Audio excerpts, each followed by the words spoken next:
ನಮಸ್ತೆ ಫ್ರೆಂಡ್ಸ್, ನಾನು ನಿಮ್ಮ ಹಳ್ಳಿ ಹುಡುಗ ಲಿಕ್ಕಿ. ಭದ್ರಾವತಿಯಿಂದ ಕೇವಲ 8 ಕಿಲೋಮೀಟರ್ ಅಲ್ಲಿ ಲೊಕೇಟ್ ಆಗಿರುವ ಗೋಂದಿಯ ಹೊನ್ನೆಗುಡ್ಡಕ್ಕೆ ಬಂದಿದ್ದೀನಿ.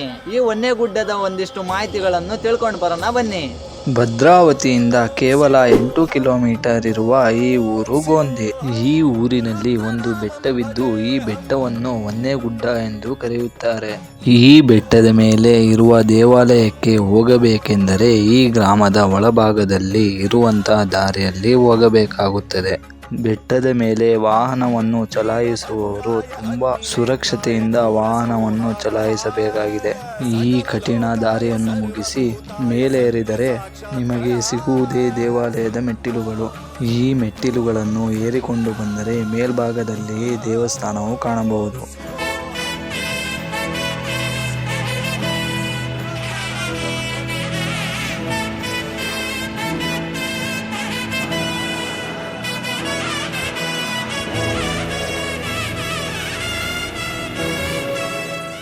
ಈ ದೇವಾಲಯದ ಬಲಭಾಗದಲ್ಲಿ ಗಣಪತಿ ಮತ್ತು ಎಡಭಾಗದಲ್ಲಿ ಶ್ರೀ ಆಂಜನೇಯ ಸ್ವಾಮಿಯನ್ನು ನಿರ್ಮಾಣಿಸಲಾಗಿದೆ. ಹಾಗೆ ಭೂತರಾಯ ಸ್ವಾಮಿ ಮತ್ತು ರಾಮಾನುಜಾಚಾರ್ಯರ ದೇವಾಲಯವು ಸಹ ಕಾಣಬಹುದು ಮತ್ತು ಇಲ್ಲಿ ಕೆಲವು ಶಿಲೆಗಳು ಸಹ ಇವೆ. ದೇವಾಲಯದ ಒಳಭಾಗದಲ್ಲಿ ಬಂದರೆ ದೇವಾಲಯದ ಒಳಗೆ 2 ಗರ್ಭಗುಡಿ ಇದ್ದು ಎಡಭಾಗದಲ್ಲಿ ಲಕ್ಷ್ಮೀ ರಂಗನಾಥ ಸ್ವಾಮಿ ಮತ್ತು ಬಲಭಾಗದಲ್ಲಿ ಶ್ರೀ ಕೂಗು ಮಲ್ಲಪ್ಪ ಸ್ವಾಮಿ ಗರ್ಭಗುಡಿಯನ್ನು ಕಾಣಬಹುದಾಗಿದೆ. ಈ ದೇವಾಲಯದ ಬಲಭಾಗದಲ್ಲಿ ಒಂದು ಸುಂದರವಾದ ಆವರಣವಿದ್ದು ಇಲ್ಲಿ ಬೆಟ್ಟ, ಗುಡ್ಡ ಮತ್ತು ಭದ್ರಾ ನದಿಯು ಸಹ ಕಾಣಬಹುದು. ಮತ್ತು ಇಲ್ಲಿನ ದೇವರ ವಿಶೇಷತೆ ಏನೆಂದರೆ ಈ ಕೂಗು ಮಲ್ಲೇಶ್ವರ ದೇವರು ಮೊದಲು ಭದ್ರಾ ನದಿಯ ದಡದಲ್ಲಿರುವ ಒಂದು ತೋಟದಲ್ಲಿ ಉದ್ಭವವಾಗಿತ್ತು ಮತ್ತು ಈ ದೇವರ ಮೂಲ ಸ್ಥಳ ಇದೇ ಜಾಗವಾಗಿದೆ.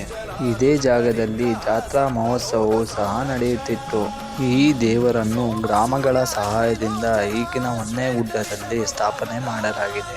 ಜಾಗವನ್ನು ಅಗಲಿಸಿ ಬೇರೆ ಜಾಗದಲ್ಲಿ ಸ್ಥಾಪನೆ ಮಾಡಿರುವ ಕಾರಣದಿಂದಾಗಿ ಈ ಜಾಗದ ಮಾಲೀಕನಿಗೆ ಕಣ್ಣಿನಲ್ಲಿ ಸತತವಾಗಿ ನೀರು ಬರಲು ಪ್ರಾರಂಭವಾಯಿತು. ಕೆಲವು ದಿನಗಳ ನಂತರ ಮಾಲೀಕನಿಗೆ ಗೊತ್ತಾಗುತ್ತದೆ ಜಾಗವನ್ನು ಅಗಲಿಸಿದ್ದಕ್ಕಾಗಿ ಕಣ್ಣಿನಲ್ಲಿ ನೀರು ಬರಲು ಪ್ರಾರಂಭವಾಗಿದೆ ಎಂದು.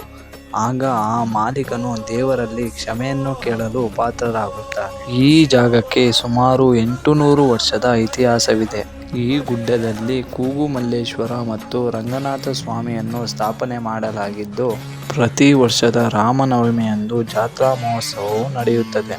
ಈ ಬೆಟ್ಟದ ಹಿಂಬದಿಯಲ್ಲಿ ಭದ್ರಾ ನದಿಯು ಸುತ್ತಿಕೊಂಡು ಬರುವುದನ್ನು ಈ ದೇವರೇ ಕಾರಣ ಎಂದು ಇಲ್ಲಿನ ಜನರು ಹೇಳುತ್ತಾರೆ.